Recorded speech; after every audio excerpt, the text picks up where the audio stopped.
Bismillahirrahmanirrahim. Assalamualaikum warahmatullahi wabarakatuh.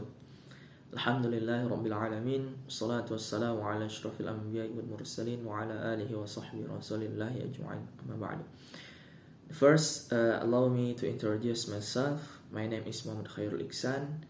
My name 200602110154 from the class Biology D.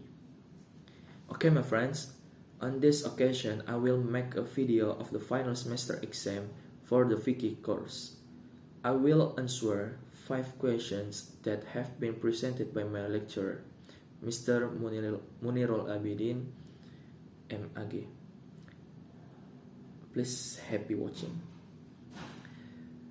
The first question is how to deal with different views in FIQH. Okay, I try to answer this question. The occurrence of differences of opinion among FIQH scholars is due to several reasons, including differences of opinion due to differences in places, situations, and conditions. So, the potential fatwa changes along with the demands of changing times, places, and environmental conditions. The existence of lafaz al-Quran or hadith that has multiple meanings. As the Quran says, from the above statement, Allah says in the Quran, Surah Al-Alaq, "Allamal insana ma lam ya'lam." He taught man what he did not know. The point is that with more and more problems that arise in the understanding of fiqh, of course, the scholars continue to explore knowledge and learn in order to obtain laws that are in accordance with the Shari and also see how the conditions is that place are. All of this, of course, happened with Allah's permission, because it was Allah who taught these scholars what they didn't know before. Besides, Allah gave the mind to think in deciding ijtihad or the law that would apply. With that, of course, there will be differences in the views of the scholars, and the way to respond to this is by learning a lot and being more open to the views of the scholars. You have to believe that it is impossible for the scholars to agree to make an ambassador for the verses of Allah. Ulama or scholars are the inheritance of the prophets, and it is impossible for scholars to establish laws that are not in accordance with Islamic law. Okay, the second question is, how is the law of mut'ah marriage? Allah says in the Quran, Surah Al-Qiyamah, وَالَّذِينَ هُمْ لِفُرُوجِهِمْ حَافِظُونَ, and those who maintain their private parts, إِلَّا عَلَى أَزْوَاجِهِمْ أَوْ مَا مَلَكَتْ أَيْمَانُهُمْ فَإِنَّهُمْ غَيْرُ مَلُومِينَ, except for their wives or the slaves they have, then indeed they are. In this case there is no blame. فَمَنِ ابْتَغَى وَرَاءَ ذَلِكَ فَأُولَٰئِكَ هُمُ الْعَادُونَ, whoever seeks behind it, then they are the ones who transgress. From the first above, we can conclude that the law of mut'ah marriage is haram. The majority of scholars also believe that mut'ah marriage does not have a solid marriage foundation, because in this case, women are considered as paid objects that are enjoyed, paid for, and then married. Okay? The third question is how contemporary Islamic law, insemination and in vitro ventilation.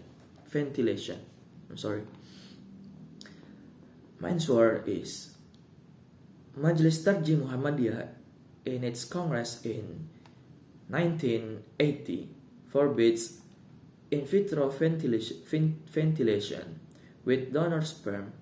The Islamic FIQH Institute of the Organization of the Islamic Conference, in its session in Amman in 1986, forbade in vitro ventilation with donor sperm or ovum, and allow artificial fertilization with the husband's sperm cells and the wife's own ovum. In Quran, Surah An-Nahl, verse 72, Allah says, "And Allah made for you a partner from your own kind and made children and grandchildren for you from your spouse." The meaning of this verse is that children and grandchildren are from your spouse and not with other people.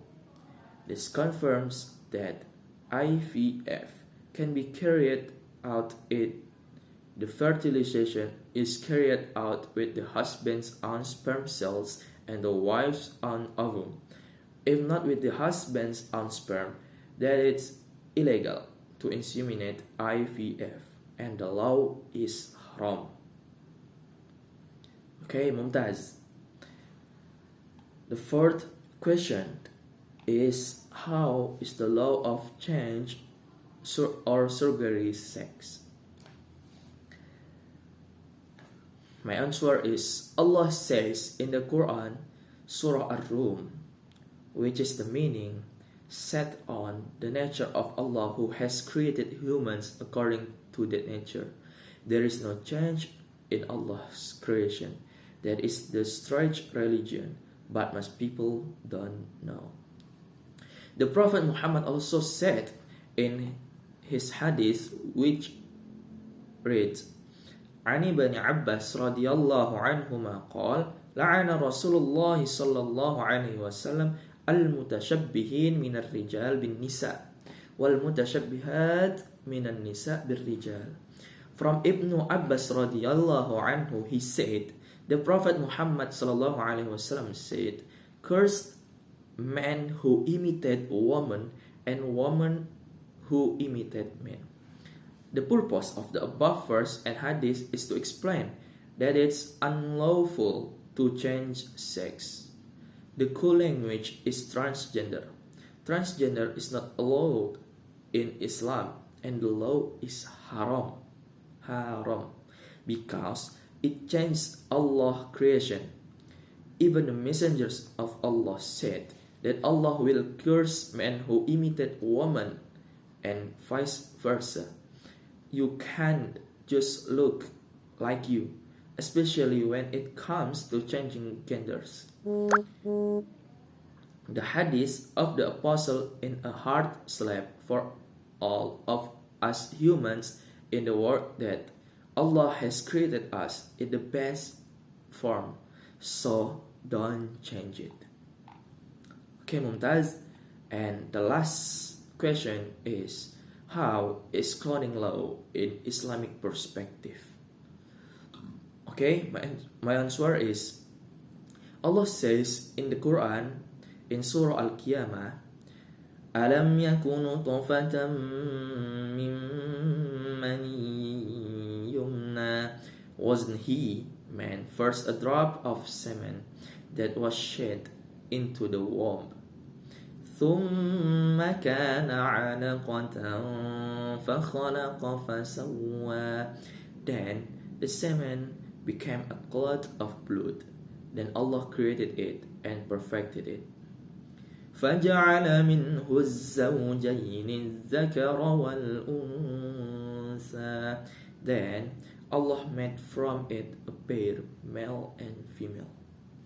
From the above verse, and according to the opinions of the ulama and also the MUI fatwa, we can conclude that the cloning law is haram, because humans are created from semen that is shed into a woman's womb. With this, it means that reproduction is done sexually, in contrast to cloning, which reproduces asexually. In addition, biological cloning reproduces offspring with offspring that are very identical to the parent. This would be contrary to the word of Allah in Surah Al-Hujurat, which states that Allah created different people to know each other.